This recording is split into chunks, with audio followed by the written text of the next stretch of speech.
Welcome back to second shift. Just a real quick update.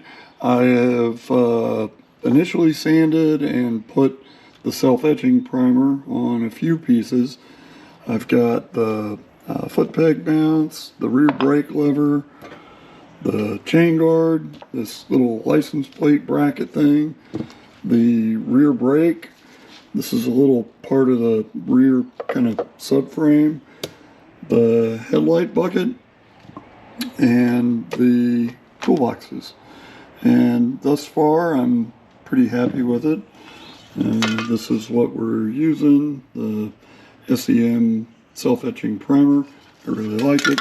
I ran out of it. I will buy some more.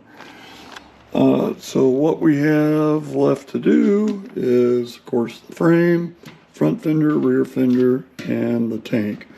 I was able to see where the graphics were originally, and so I traced it all out with a Sharpie, and I'm going to try to take some measurements so that we can get everything back to where it was before.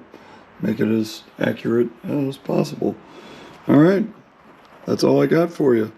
Like, comment, subscribe, all that business, and we'll see you next time. Goodbye.